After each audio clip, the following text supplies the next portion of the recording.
if I don't understand how the operation works, then my advice is going to fall flat.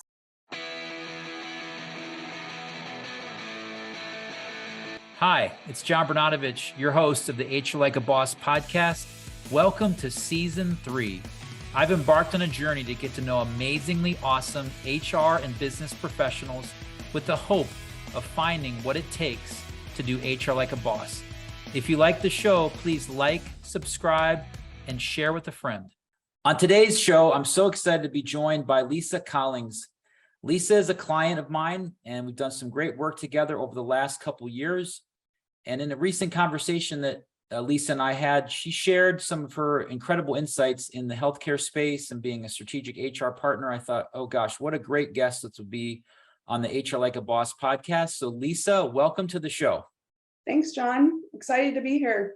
But I did want to first start off like I do with all of my podcast guests and ask you the first question about purpose and your definition of that from a human resource perspective. Yeah, it's a great question. It made me stop and think about how I personally view the purpose of HR. I think I have a little different take on it just based on my background. But I think the purpose of HR is to support the business, support our employees and leaders, and help motivate everyone to achieve the goals that they're trying to achieve. So, within that, obviously, there are things that HR needs to enforce, policies. Obviously, we can't allow people to do anything unethical or illegal. But really, my focus is how do I provide counsel to our CEO, our president and COO, and all of our operations leaders, all the critical leaders, so that we can ultimately provide the best patient care to our patients and fulfill our mission. How do you deem the importance of financial acumen for a strategic HR leader? I think it's critical. And I learned this years ago when I worked with Dana and Jim Robinson, who literally wrote the book on performance consulting, which morphed into how to be a strategic business partner as an HR professional. I used them when I was internal at Texas Health Resources. And then when I was external, I had the opportunity to work side by side with them to teach other global HR functions how to do this. And that's the first thing that we would talk about is you have to speak the business leader's language, which is about financials, about business goals and targets. You don't have to know it inside and out, but you need to listen and learn and understand it enough and put yourself in their shoes. What are they trying to accomplish? What are their biggest challenges? And then how can we help them from the people side of the business? So there's a whole model that goes behind this. There's a way of asking questions to understand the business better. One of the things I found at Satellite is I was pretty assertive in trying to get into some of those meetings when I first started, because I started as the director of talent management. So they thought, well, why do you need to know anything about operations or the business? But I just naturally understand that I need to know the business of the business, and then I can help better. And as my role grew and I took on employee relations and then moved into this role a year and a half ago, it became even more important. And during the pandemic, I was the lead on our incident command center for COVID as it related to our staff. We had, like everybody else, we had lots of staff out sick during that time. And if I don't understand how the operation works, then my advice is going to fall flat. So I'm big on that. It's always amazing to me that we have to educate our business leaders as to why it's important for HR to be included in those discussions, be included on the P&L reports. We have something at Satellite called Flash, which gives us kind of a heads up leading indicators for the month on how we're doing. I had to really push to get on that distribution list. But I've had people say to me throughout my career, but at Satellite, wow, you approach things differently than what we're used to, or you really understand what's going on here. And it's really just a matter of listening and then starting to use their terminology and really understanding at a high level how do we make money? I think that's the main question. If you understand how your business makes money at a high level, then that's going to go a long way.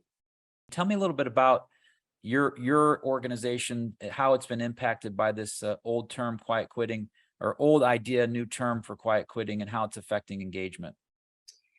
I I was thinking about this. To me, this is an old concept, right? Quiet quitting is sort of the employees that are disengaged. I mean, they're just giving the bare minimum and not really going above and beyond. I honestly haven't seen a lot of that, primarily because our staff, the bulk of our staff are in our centers. They're nurses, they're patient care techs, social workers, dietitians, and they're giving 100% every day. They work very long shifts, 12-hour days, sometimes 5 to 6 days a week. So I think for us, the bigger challenge isn't so much quiet quitting, but just burnout and physical exhaustion. I'm sure we have some of the disengagement and quiet quitting in our, what we call our home office roles, our corporate roles. But really, I found during the pandemic, we all just came together. We all rallied around our patients. It really was life and death for a lot of our patients. And so while it was scary and it was stressful and it was exhausting, it kind of reignited, I think, that focus on our purpose and mission and legacy and why we're doing what we do. So we've spent more time trying to figure out how to help with the burnout factor. We instituted something in the spring called Give Me a Break. And we tried to help our staff, particularly our center managers, literally take time off. And our leaders made sure they had coverage, because our folks are so dedicated, they will just keep going until they physically, and sadly we've had this happen, physically collapse sometimes at work. So we really pushed that hard. And that was really a program that came from our president and COO and our head of dialysis services, and then HR helped support it. But to say you deserve time off, you have to take time off, because you can't function if you're at the point of exhaustion. How would you describe someone that does HR like a boss? I think it's a lot of what we've been talking about. It's understanding the business, understanding how to be that support to the leaders and the employees. I mean, many times we are the advocates for our employees, but helping our managers and leaders navigate through everything that they do, but sometimes very difficult conversations. Understanding the business, knowing how to contribute, add value, so that when you are at the table, you're not just sitting there quietly, but you're adding to the conversation and the strategy and the future plan. And then I would say doing all of that with heart and compassion. I've always had that. I was taught that early on by a former boss and mentor of mine when I worked at Texas Health Resources, and he would always say to me, we're impacting people's lives. And that was the first time I'd heard that, and I took that with me.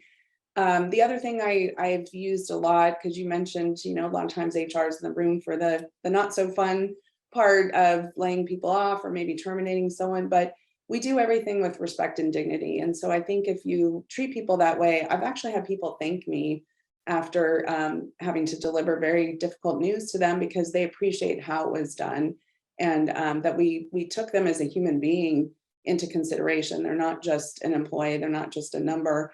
I was talking to my boss about this recently, that I think it's a generational thing, but more and more employees want us to be more involved in their individual situation, maybe personal things that are going on for them, and all the things that, maybe we were taught 30 years ago that no, there's a barrier there and you don't cross that line. But more and more they want that. And particularly I find in healthcare, that's you have to be able to be there for them. We have something called a compassion fund. And if our employees need help financially, we've had employees whose homes have burned down, employees who've lost family members, we're able to help them that way as well. So I think it kind of all wraps together, that HR like a boss means you understand the business, you're that strategic partner, but you're also that advocate, and you're doing it with heart and compassion.